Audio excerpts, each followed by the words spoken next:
Hey up, it's Steve from the Old Yorkshire Geek, and it's time to review Star Trek Strange New Worlds, Season 2, Episode 4, Among the Lotus Eaters. And I've got to admit, this is my least favourite episode of the season so far. Possibly my least favourite episode of the entire Star Trek Strange New Worlds series so far. I'm not a big fan of memory loss episodes. I know, I'm always saying I'm not a big fan of such and such this and that and the other. But memory loss episodes kind of do me head in. But anyway, that's what this episode is about, by the way, memory loss. And it's going back to a familiar place if you're knowledgeable of Star Trek.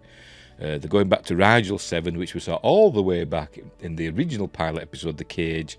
Obviously, we saw it again in the Menagerie, the two-parter in the original series. That one's where Captain Pike fought the Kalar. We learned their name, the Kalar warrior. I don't think they were named in The Cage. I think it just said you fought one of their warriors. I don't know if it wasn't actually named. It could have been. I don't know. So we saw Captain Pike fight one of their warriors in this castle, and it's like it's said it's a Bronze Age society, which fair enough, I suppose. Maybe it is. It looks more Iron Age to me, but or like pre-medieval. I don't know, Dark Ages sort of thing. Anyway, but that's what the episode's about. They go back there, and something on the planet makes them lose their memory. And obviously by the end, it's all solved. But if you're wondering where the Among the Lotus Eaters comes from, I had to look it up. I knew it sounded familiar, but I couldn't place it. I thought it sounds vaguely 60s and 70s. It's that sort of thing, it's all to do with drugs and stuff and all that. I think I was thinking of the Lotus Caves, which were a book by John Christopher.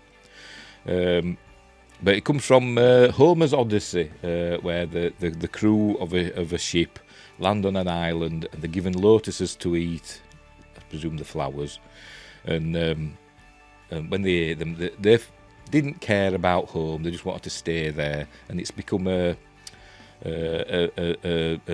synonym of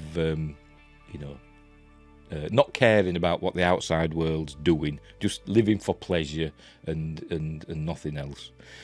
So that's where the name comes from. Right, so let's get on with this episode. By the way, it was directed by Eduardo Sanchez, who you may know. He was the co-director of the Blair Witch Project, and also directed a film called Lovely Molly, which we covered in my last Friday Night Appointment with Fear. So there we go.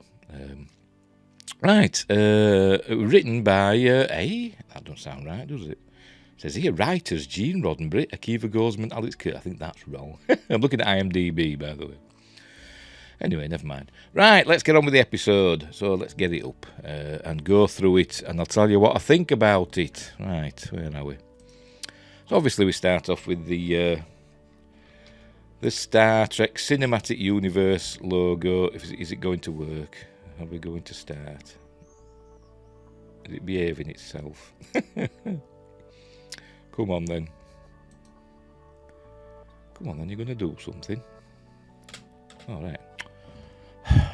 Right, off we go. Right. Here we go. There's the Enterprise and Star Trek.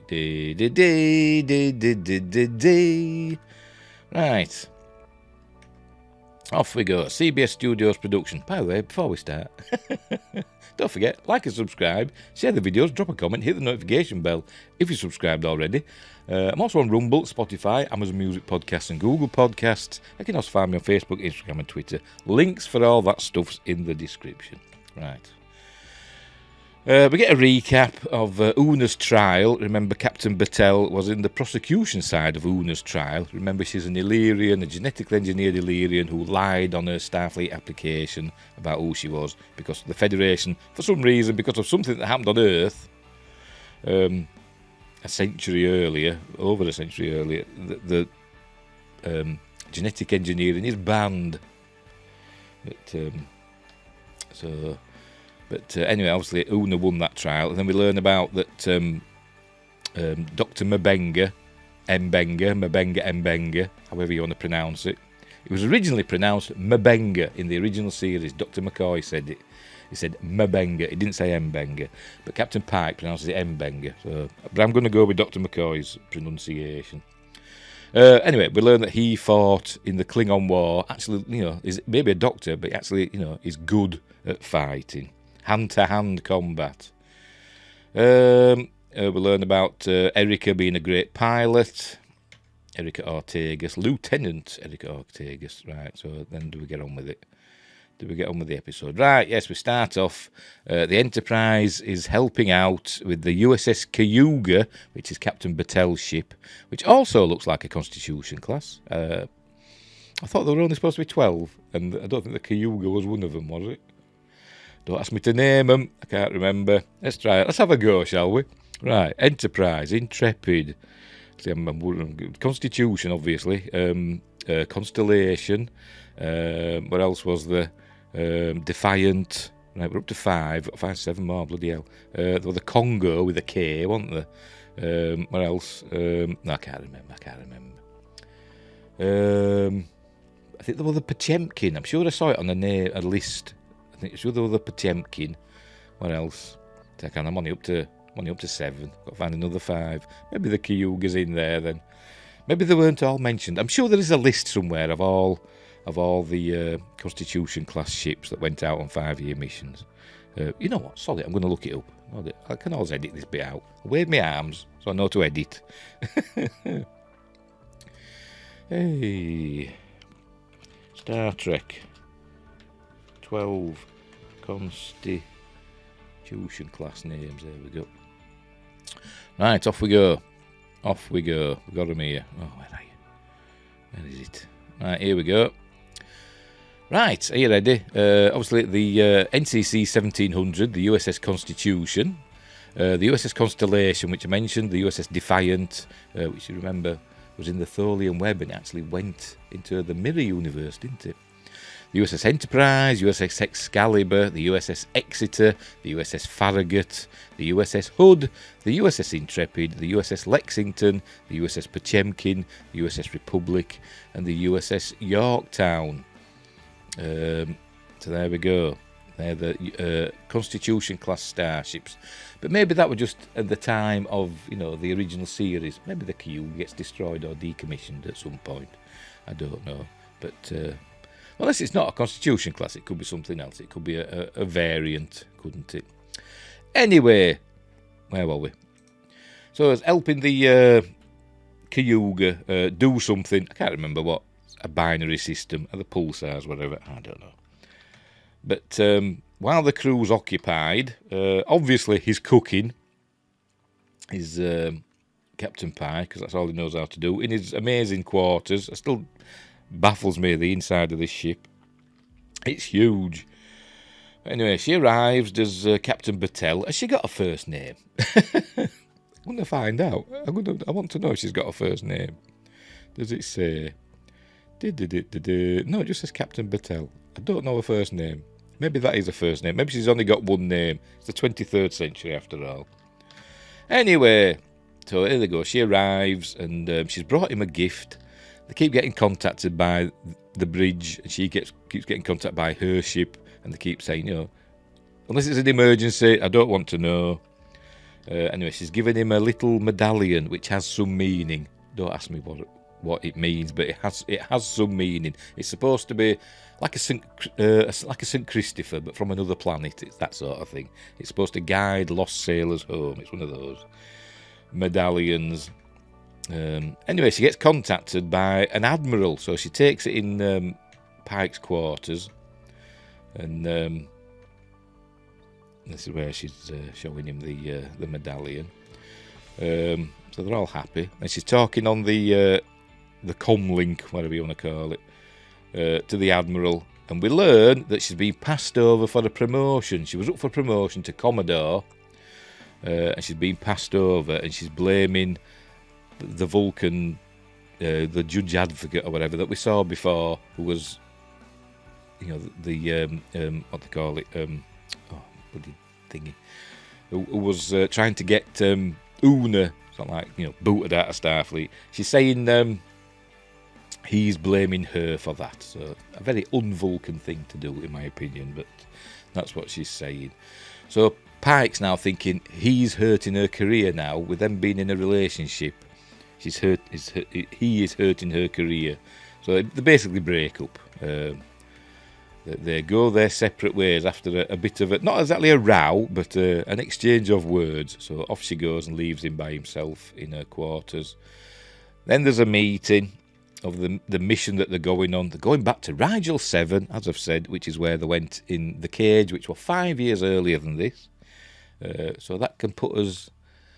Can that put us in... so we know when it's set, because I'm sure... Were it 14 years between that happening, and the Talos incident? Because I think this happened 2 weeks before the Talos 4 incident. And I'm sure that was 14 years earlier. So if it were 5 years, so we're 9 years away from the original series, season 1. I think, if I've got that right. I probably haven't. Anyway, so they're going back to Rigel 7. And the Rigel system is massive. There's loads of planets in it. They've been to Rigel 10. There's... in Enterprise, I think there's a Rigel 6. It's all over, and it's not the Rigel that we know from the constellation Orion. It's a different Rigel system, which is only 90 light years from Earth. The actual Rigel is like approaching 900 light years from Earth, or thereabouts. Right, where were we? So they're going back to Rigel 7. They've found there's been some cultural contamination. There's been a breach of the Prime Directive, anyway, because what happened, the beam down to this planet, they can't scan the surface because something in the atmosphere is scatters, scans from starships. So they've got to rely on visual surveys of the planet's surface. And so it was decided every 2 years a starship would go by, take visual photographs of the surface to see what's going on.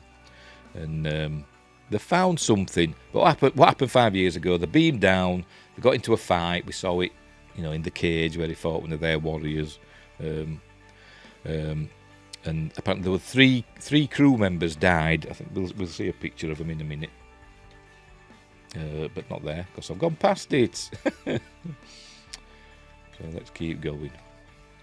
We see the 3 crew members who were died. Are you going to show us them? Are you going to show us? Or has it got past that bit? Come on. No, for God's sake. So these blooming crew members. Dagnamit. It's not going to show them, is it?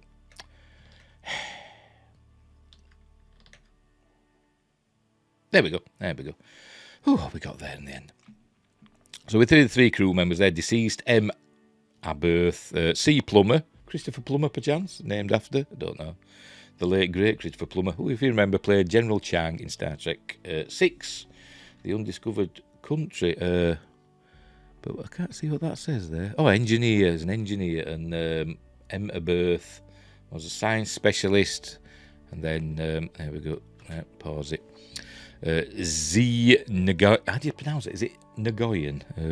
It was a yeoman. So we did learn in the cage that his own yeoman and 2 of the crew members were killed during that incident. And we learn in this episode he's called Zach Nagoyan. Apologies for mispronouncing that. But they got away, by the skin of their teeth. And all that jazz. So anyway, they've got to go back, but they find. This is where Erica's saying, so they've been ordered to go back and find out, what's happened, if anything's happened, on the planet. But they know something's happened because another ship went by and took a photo and they found there's been some contamination. And there we go. That's we find out what it is. That's appeared. It's supposed to be like a hedge. It's not a hedge maze, but it's like a bit of topiary. It's in the gardens of the palace. I presume this is the same palace that we saw in the cage. We do see it from the side, and there are little bits that are similar, like the golden dome and stuff like that we saw in the original matte painting. Hang on, I'll see if I can find that. And it does look a little bit similar. I think we do see a hint of these golden domes. We might see it later on. Don't see all this lot in this episode. But and as you can see, the landscape's not as snowy. Maybe it's winter now, and it wasn't winter when Pike were there before. But that's where they're going back to. Right. Back to the episode. So they've got to go and work out what's happened. I mean, it's a bit late now, isn't it? But they've got to try and, deal with this. The Prime Directive's been subverted, so to speak. So they've got to go back and deal with that. Let's make sure I'm on. Yes, right, we're off. And Mabenga is wondering why he's been assigned to this away mission, landing party they call them. Don't call them away missions, do they in original series? They're landing parties.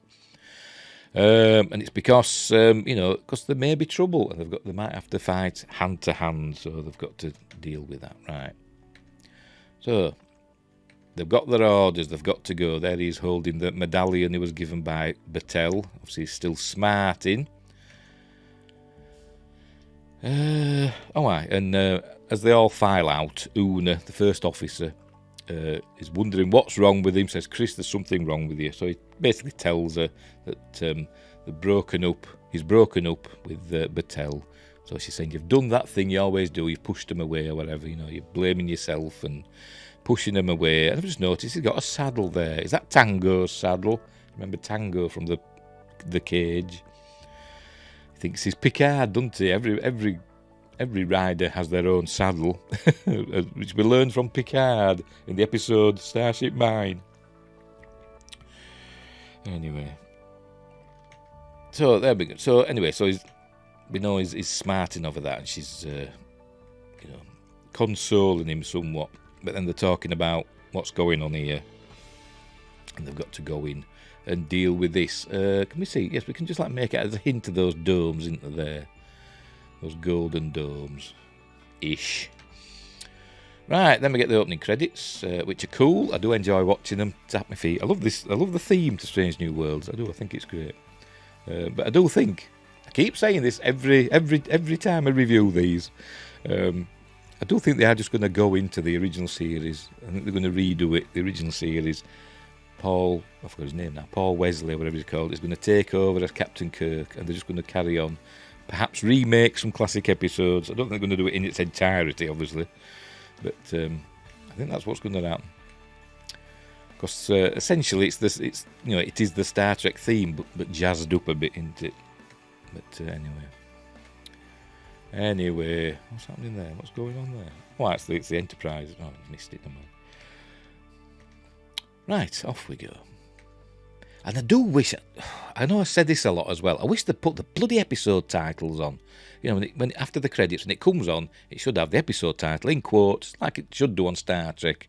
It should say, Among the Lotus Eaters, and then go on with the, guest starring, etc., special guest star and all that, producers, director, etc. They should have all that at the beginning, and I don't know why they don't. Right, so we carry on. Personal log from Lieutenant Erica Ortega. She's excited because she's getting ready to go on a landing party. There she is. They've got to dress like the locals, so they've got local attire. So she's excited for this because she's usually stuck, flying the ship. She says, which is cool, but it can sometimes get boring. But anyway, we're going to see these starships on her. We'll see him later on, I think. But we're going to get a glimpse of them now. Let's have a look. No, we're not. So she's sorting that out. She puts the hat on. Then we see him walking down the corridor to the shuttle bay. They've got to fly a shuttle down. They can't beam down because of, obviously, if they can't scan, they can't beam. So they're going down in the shuttle. She's going to fly it because, it could get a bit choppy. She's the best pilot and all that. But then when we get there, Spock appears and says they've detected like a debris field on their course, and they need, somebody ace at flying starships to get them through it. So that means Erica's not on the landing party anymore. She's got to go fly the Enterprise. So she's not happy about that, and kind of takes it out on Spock a little bit. Pike's going to have to fly the shuttle. So there's only 3 going down on the landing party now. You'd think they'd get somebody to replace her, wouldn't you? Not necessarily a pilot, but, somebody else to make up the numbers, a security officer, perchance. But no. So, off they go. They go and leave her and Spock. She kind of berates Spock a bit, and she does again later on. This is another episode, to be completely honest. I don't like it, where they kind of pick on Spock a little bit and lessen him. They do it too much. They do it too much these days in movies and TV, where they take an established, legendary character and knock them down a peg or two. And they shouldn't do that. It's Spock, he's cool.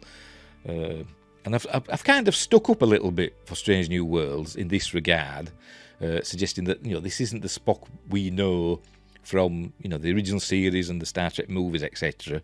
It's a slightly younger Spock from, nearly 10 years before that. So he has had time to grow and to change a little bit, but which is why he's not quite the same. But it is starting to grate on me a little bit now. So maybe those people were right and, I were wrong. But so she has a little bit of a dig at him. And my justification here was, technically they're the same rank. They're both lieutenants. In reality, he kind of outranks her because he's now in command of the Enterprise. He's third in command, isn't he? So even though they're the same rank, he still outranks her because he's in command. But she kind of has a bit of a dig. Not a proper dig, but she just calls him Spock and says, whatever, and goes back to the bridge. Right, they're flying down. We learned that there were a big an asteroid impact thousands of years ago that kind of devastated the planet somewhat, and it's changed the atmosphere, and we learn how.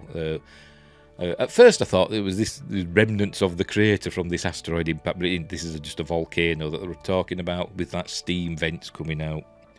But this could be connected to what's happening on the planet. Anyway, so they land. They realise, by the way, they've got to land. The place where they're going is actually on the other side of the planet from where the asteroid impacted thousands of years ago. But they've got to enter the atmosphere there and fly low, and they've got to land 20 kilometres. Did they say kilometres or miles? They must say kilometres, because it's all... I know they have mentioned miles and stuff in Star Trek, but it's usually the metric system, isn't it? They have to land 20 kilometres away, so they're not seen. So that's what they're doing here. There we go, there's the land. So this is where Pike tells them, because of what happened last time, obviously the cultural contamination, they've got to have no technology with them, and Spock's made them some things that will fit in, that they can use. They've got, he says they've got subdermal universal translators, which comes in handy, I suppose, so we know what everybody's saying. But we learn that they've got to use compasses and a telescope, stuff that's available on the planet at the time, and obviously not Bronze Age then, is it? Because they didn't have bloody telescopes in the Bronze Age, did they? Anyway, there he is with his, I think it's supposed to be a compass or some sort of sextant. Anyway, so they've got that stuff. No phasers, nothing like that. I don't even know. I don't know what weapons they've got. Maybe they've got daggers or something with them. I don't know. But never mind. Anyway, as they set off, Laan kind of gets a bit woozy. She starts feeling a ringing in her ears and the screen goes blurry. And then when she comes to, apparently 6 hours have passed. She's had some missing time. I don't know what she's been doing in that time. Maybe just staggering along, I don't know. Or maybe she just seemed to be acting normally, but she's just forgotten what's happened in the last 6 hours. She doesn't know where she is.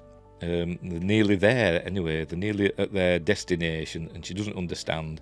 She explains. It's not one of these where they cover up that something's wrong. She does actually say, I can't remember what's happened, and I've got a bit dizzy and lightheaded and this ringing in my ears. So Dr. Mabenga says, I think there's something wrong. But they've been walking for 6 hours, and it's too late really to go back to the shuttle. She says, I'll be all right, we'll plod on. Right, so they plod on, and they get to the castle, which kind of looks different to what we saw in the cage. We do get the moon. Look, that moon that we saw. Hang on, I'll show it again. Let me show it again. Yes, we kind of do get that moon, don't we? Can't see the one that's got rings. Maybe that's the debris field. Maybe that's what's exploded up in space that the Enterprise has got to fly through. Anyway. But we don't see all this massive tower, do we? Maybe it's just part of it, because there's like domes there. Whatever. Right, so they're approaching the castle. When it's ready. Am I on this? Let's press play again. No, because I'm bloody... There we go. Right, so they're there. She's a bit worried. She's looking through the telescope and see that there's guards. But then they get stopped. They get... there we go. They get ambushed by these guards from the palace or castle, whatever the hell it is. And turns out they bring out phaser rifles to the guards. So that, they're captured. And then we see that I think M'Benga, he starts getting the ringing in his ears, and so does Pike. Next thing we know, they're in the palace. There we go. Being taken before the ruler. And it turns out the ruler of this land, this planet, is Zach Nagoyan, the yeoman who we thought was killed. And it turns out he wasn't killed, he was just badly injured. But Pike didn't know that. He didn't actually see him get taken down. He was just told by others that he was killed. But it's obviously not. Starfleet isn't the Rangers. They don't leave anybody behind. They just left him. And obviously he felt abandoned. So when he healed, he took advantage of the technology that he had with him. Apparently he had a big crate full of stuff. Stocked, it seems, with phaser rifles. Anyway, he's armed his men with phaser rifles and thusly taken over the planet. Kind of like shades of in Stargate. I forgot his bloody name now. Colonel what's-his-face. One of Jack O'Neill's nemesis / friends / frenemies. He did the similar thing, didn't he? And it's happened a couple of times actually in Stargate. Right, where were we? Speaking of Stargate, the helmets of the guards kind of remind me of the helmets of the Ori warriors, also in Stargate. But never mind. Anyway, so he became ruler, and then we learn that there's something in the atmosphere that makes you forget. This is what's causing the ringing in the ears. It's radiation from the asteroid that smashed into the planet.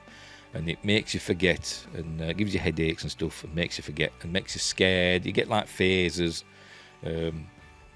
But essentially you forget. You've only got so long of it. You can remember repeat things that are instinctive, or things that you've learned to do over and over again, like tying your shoelaces, stuff like that. Things that you do without thinking. You can remember stuff like that, but things like your name and what your job is and stuff like that, who your friends are, who your family is, stuff like that you forget. Or complicated things like, I don't know, tying a bow tie, I suppose. You'll forget how to do that. So, anyway, Pike tries to apologise to him, so I didn't know. He says, you didn't even check. And I was thinking, just like Kirk and Khan left him on SETI Alpha 5. Didn't even bother to check his progress. Anyway. So, they take him, I thought they were going to take him to the dungeons, but they don't. They just stick him in a cage outside. Take them away. So, there we go.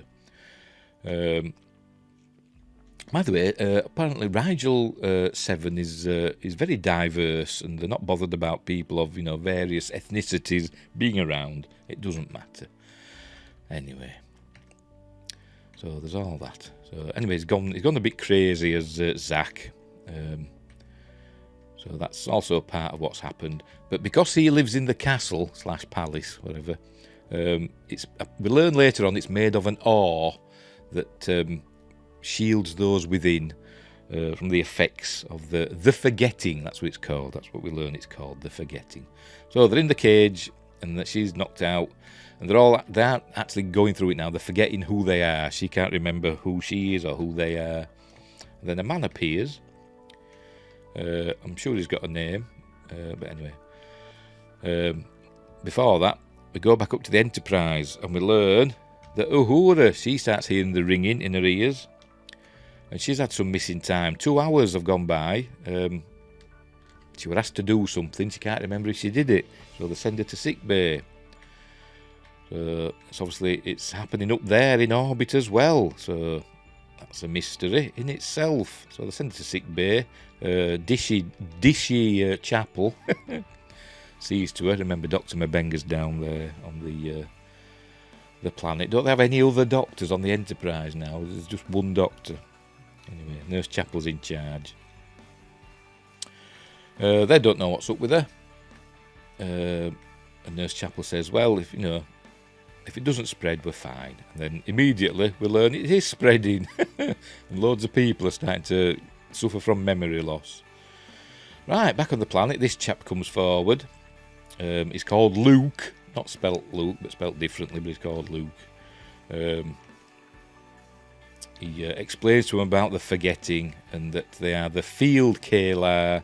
They go and work in the quarries and cutting wood and stuff like that. And they can tell that by the colour of their clothes. Whatever. So they go off to the quarry to work. There we see there's the delta as well. Don't know why it's there, because he said, Zach, that I don't know why he put it in the garden, but he said it was going to be torn down the next day. He's actually got it on the bloody on the portcullis there. Never mind. I think that's just the set designers or whatever, CG artists just having a bit of fun, I think, personally. Right, so off they go, working in the quarries, breaking rocks essentially, while Mabenga's sawing wood. They're trying to work out what's happened to their memories. Pike looks at his hands. He says they're not calloused. Obviously, I'm not supposed to be working in a quarry. So he suggests that maybe they're from the palace, because we learned that the people in the palace don't suffer from the memory loss. They're the ones that are clever and do all the working out for the future, while the people outside, the field Kalar, they do all the hard work and don't worry about anything, basically. It's a gift that they can't remember the past. That's what we learn in a bit. Anyway, so Pike, he wants a plan. He's starting to think, obviously these people are my friends. I think I've come with them, but I don't know who they are. But, obviously doubt is stirring. So they've got to get away. They've got to find a way to get back into the palace. But there's only 2 guards, so they think they can take them. Luke's saying, no, you don't do that. But anyway, he does. So they have a fight with the guards with their Ori helmets on. So Pike takes out one of them, and La'an takes out the other, but she gets injured. She gets slashed across her midriff with his sword, whatever it is. Actually, a bit of a spray of blood. I thought, oh, crikey. But she's badly injured. She could die, but Luke knows somewhere where they can go. And I thought they were going to go hide in a cave or whatever, but that's just go to some tent, or actually they go to somewhere that's like sacred with a totem pole in the middle with all the history of the Kalar on it. Not a very good place to hide, is it? Hiding in plain sight, maybe. Right, back in the Enterprise, we're learning that people are, a lot of the crew now are starting to forget things. I think by this time, 1/3 of the crew are affected, and it's starting to affect number 1 as well. Spock decides that starts handing out pads with the crew's personal information on it in case they forget who they are, so they can read it. So that's his sticking plaster approach.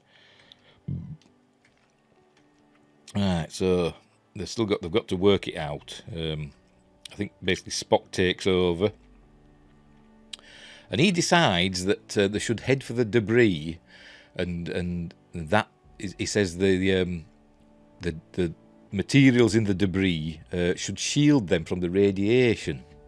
Turns out that's not right, but that's his summation. So that's what they're heading for that. Right, back on the planet, here we are in the... are these yurts? I suppose they would be classed as yurts, wouldn't they? I don't know. So they're in one of these. You'd think this would be the first place that any guards would come and search for them, wouldn't you? When at the shift change or whatever, when they find 2 murdered guards, they come and check this village, wouldn't you? You'd think, but no. So she's badly injured. His Anne, and they've got to find a way to save her. So they've got to get back into the palace. He tells them all about the history of the K-Lad as Luke, and that there's a legend that there's a chest hidden in the palace where all their memories are stored. So Pike's thinking it's some sort of machine, and that was making me think, oh, it's like an original series episode. That was always a computer, wasn't it? Either hidden in a mountain or behind a mirror or in another room. It was always a computer controlling everything, but it's not that. It's not that this time. But they've still got to get inside. There's the totem with the history of the K-Lad on it. So they've got to get back inside. Because, you know, if the people inside the palace are unaffected by, you know, the forgetting, then, you know, maybe you can find some way to help, or at least find the chest to get the memories back. It does start getting little dribs and drabs of memories, but obviously not fully. Right, so off they go, back to the palace. We've got to... Luke decides to go with them and help them, by the way, because... there they go, because of whatever these are. I can't actually remember. They're supposed to I think it's telling them what they do. Obviously, they haven't got those tattoos. I think it's supposed to be like... It's supposed to be reminiscent in it of, you know, concentration camp tattoos. I think that's what it's supposed to be. It's supposed to remind you of from back in the day, from the dark ages of the 20th century. Anyway, she's not looking well, is she? She's lost all her colour as Anne, so they're going to go and sort it out. Off they go. Anyway, meanwhile, back on the Enterprise, I think Ortegas forgets who she is, even though Spock had just given her a tablet with all the details on. She forgets who she is and goes wandering off. She doesn't know who she is. I don't know who I am. What's going on? I think Spock eventually succumbs as well, but not as quickly. There she goes wandering off. Doesn't know who she is. She doesn't know where she lives or where her quarters are. She actually sees Chapel. They don't recognise each other. There's a bit here that I didn't like. It's a bit Next Generation, Season 1. She doesn't know where she is, so she's asking the computer. Well, she's not. She's just speaking out loud, and the computer's answering her. You know, where's my home? The computer says, Deck 6, section whatever, room, da-da-da-da. It says, how do I get there? It says, follow the light. I thought, that's the Next Generation thing, isn't it? They did that on the Enterprise D, following the things. You know, the ship told you where to go. In this case, it's to follow these lights. And I'm thinking, well, what if she's not the only one in that section asking to go somewhere? Would there be colour-coded lights for other people? I don't know. Anyway. So she follows the lights. She finds her own quarters. There we go. She goes inside. We're going to see what's on the shelf. She's got some starships on the shelf and just wanted to have a look. There, we can see them there in the background, but there's no close-up, is there? They're entering the debris field now, and they're clonking against the ship's shields. So that's freaking her out a bit. She's saying, make it stop. And the computer keeps answering her. And she eventually learns that she's Lieutenant Erica Ortegas, the A-shift pilot of the Enterprise. What's happening here? Oh, there we see they're approaching the palace. We're getting another hint of the design of the palace. But it's not really showing it very well, is it? Right, so they're creeping up on these guards. They take them out, take their phaser rifles. Mabenga gets injured, gets grazed in his leg, but he says, I can't put any weight on it. So he says, okay, you hold them off. Some other guards appear. I'm going inside, and I'll lock the door behind me, whatever. So here we go. So a bit of action there. Meanwhile, Ortegas, she's still freaking out. This is where she learns that she's the pilot. I can fly. I'm pilot. So that's my Randy Quaid impersonation. Anyway, so it's going to look. Oh, you noticed there. I've just noticed. Oh, never mind. Marks there. She obviously normally wears earrings or piercings or whatever up there, doesn't she? But obviously not on duty. So this is where she's learning she's the pilot. Oh, there you go. You can see. Look, just make it out there. Look, she's got little marks on her ears where she normally has her earrings or whatever, ear decorations. Right, we're going to get to see. There we go. Obviously the Enterprise, a Constitution class ship, and there's one there as well. And I think I haven't seen it up close. I don't know. Will we see it up close here? I don't know. On IMDb in the trivia section, it says it's a Walker class ship, which was the Shenzhou from Discovery Season 1. Which was Philippa Georgiou's ship. Anyway, right, so she's headed back to the bridge. She's reminding herself who she is. She gets to the bridge. She says, I can fly this ship. I'm going to get us out of here.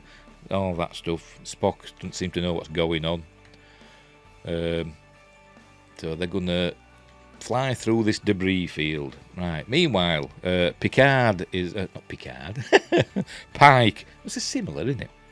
Pike's back in the throne room. It's very Game of Thrones, isn't it? He's sorted out all the other guards. He's barred the door, so there's just him and Zach left. And so they're having a bit of a phaser fight. And to be honest, Pike makes short work of him, to be honest. Soon overpowers him. He says, where's the chest? And obviously Zach says, oh, you've been told that story. That's nonsense. That's just a legend. It's not true. We're still looking. Meanwhile, Erica's, there we go, guiding the Enterprise through the asteroids. There's one bit coming up. I hate it. I saw it in the trailer and I thought, this is going to be terrible. And it is. Oh, by the way, there's a pad there, look. If she just looked at that earlier on, she'd have known all this, wouldn't she? There, look. Anyway, let's see here. They're coming up on a big asteroid. Are you ready? Spock's saying, maybe we should avoid that. But no, Erica's got other plans. Because obviously not only she's a pilot, she's got access to the weapon systems as well. You ready? Are you ready? Look, Spock's uncertain. Are you ready? There we go. Unbelievable. It must. What is that asteroid made of? Candy floss, cotton candy. Must be, because them phasers just went straight through it, didn't they, like butter? The Enterprise pops through the other side, look. Just blasts a hole, an Enterprise-shaped hole, or sized hole. I hated that bit. Stupid. Never mind. Right. He's looking round. Actually, he finds the crate that Zach had with him, with his technology in, and there's some medical supplies and stuff like that in. And it obviously must have been full of phaser rifles, so I don't think he made them, did he? But so here we go. But anyway, he's been in the palace now long enough as Pike. His memories just come back, just like that. He remembers everything all of a sudden. He remembers he's Zach. He remembers his crew. He remembers La'an's injured. It all comes back to him all of a sudden. So anyway, so that's basically that's sorted. So they get La'an. Basically, he obviously orders Zach or whatever. He must order Zach to tell his soldiers to give the phaser rifles back, and they'll remove all the Starfleet insignias and stuff from wherever. And all right, this is where we're going to kill him. See, it's set to kill. I presume that means kill the red circle. I don't know. Or it could be like a PlayStation. Maybe it's a X circle, X square, Y triangle. Why is on bloody other stuff? Anyway, we're going to kill him, but then his memories come back instantly, and he doesn't kill him. He says, "I'm not going to kill you, Zach." So he knows. He knows who he is now. He's all back to normal. So they obviously sort everything out down there. They obviously get all the phaser rifles back and any other contamination. La'an's patched up by Dr. M'Benga. They go back to the Enterprise, presumably with Zach. I think it is mentioned later, but not explicitly. Luke, who's been in the palace for a while now, obviously it's wearing off for him. he suddenly remembers all of his past. He remembers he had a family and a son, and he thanks Pike for letting him have these memories back, and that he were right, and Pike were right, that they need the memories and stuff like that. And, they need their pain, and etc. Right, so that's the end of that. And they go, by the way, he says his son were a lot like Pike, and then he remembers his medallion as Pike, that he's got to apologise to somebody. Then bang, we're on the Enterprise again. And everything's back to normal because Spock found a way to use the shields to shield them from the radiation, and it was actually the debris field from whence the radiation came. So basically, as they got closer to the debris field, it got worse. But he sussed that out. Did Spock? But Ortegas has a bit of a dig at him, saying that he did get it wrong to start with, but he did. He saved us in the end. But he's still learning. She had to get that in, didn't she? He's still learning. He's the third in command of a starship. I think he knows enough. He knows more than you, Erica. Anyway, everything's back to normal. So they're all hunky-dory. So they're going off to meet with the Cayuga again. Yes, before that, they're tractoring the asteroid that crashed thousands of years earlier. They're tractoring that back up into space. There we go. And they throw it off into the debris field. There we go. We'd seen them do that. Did we see them do that last season? I think it was last season, wasn't it? They did a manoeuvre like that. Like a tractor beam hammer toss. But so off it goes into the debris field and probably beyond. It could go anywhere. Don't know about orbital mechanics and stuff. It's likely to come back again at some point. But anyway, right. So they meet up with the USS Cayuga again, and apparently it's for a prisoner transfer. So I'm presuming that's Zach. I don't know why he's a prisoner. He wasn't in his right mind, essentially. He was abandoned in his mind by his crew. And obviously the radiation affected him somewhat. So I don't know why he's a prisoner. He should be in sick bay, really. He should be undergoing, mental health, procedures or whatever. They should be treating him, not imprisoning him. But I'm guessing that's what they're doing. He's probably going off to answer for his crimes. Anyway, so Pike apologises to Captain Battelle. Oh, are we ever going to find out her first name? I don't know. So they basically make up.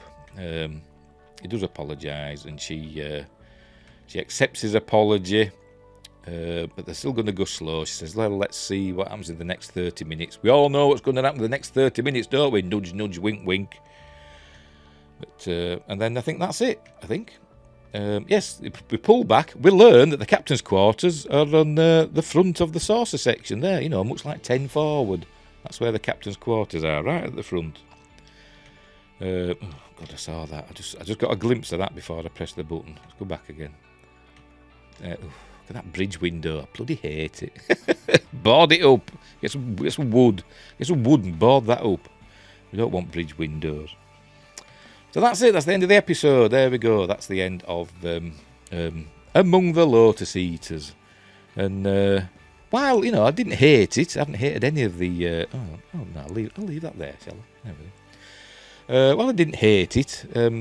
I didn't like it very much. It's my least favourite of the series so far, which probably means everybody else will love it, because that's what usually happens. But I wasn't a fan, to be completely honest.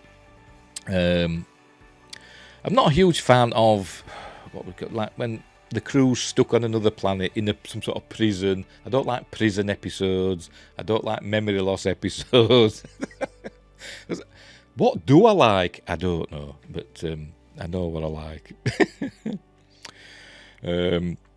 I know what I don't like, shall I say. Anyway, so there, yes, so it was okay, but I didn't like it as much as the other episodes. So I'd give this one a 6. I give this one a 6 out of 10. Well, it wasn't terrible. It wasn't as good, in my opinion, as the previous 3 episodes of this season. In fact, it might be my least favourite episode. No, it isn't. Can't be my least favourite episode overall, because the finale of season 1 is my least favourite episode of all so far. So yeah, I'll give this one a 6 out of 10, which isn't terrible, is it? It's like above average, I suppose. So there we go. Right, so we'll leave it there. I don't know what next week's episode is. Let's have a look. Next week's called Charades. Right, there we go. Was it directed by... Next week's is directed by... Oh, it doesn't say. It just says to be announced. Anyway. This week's episode, by the way, was written... You know what it said in IMDb? Written by Gene Roddenberry. It wasn't. It was written by Kirsten Beyer and Davy Perez. Or Davy Perez, however you pronounce it. Next week's is written by Catherine Lynn and Henry Alonso Myers, Charades. No idea what that's going to be about. It doesn't tell us. It just gives us the title. Right, we will leave it there. As I said, I thought I'd got rid of that. There we go. As I said, not my favourite episode. Perhaps my second least favourite episode. Maybe my third. I don't know. Yes, my third. The last 2 episodes of season 1 are my 2 least favourite episodes. So it's my third least favourite episode. But it's still not terrible. 6 out of 10. So anyway, there we go. Right. Thanks for watching. Wherever you are, look after each other. And until next time, I'll see thee.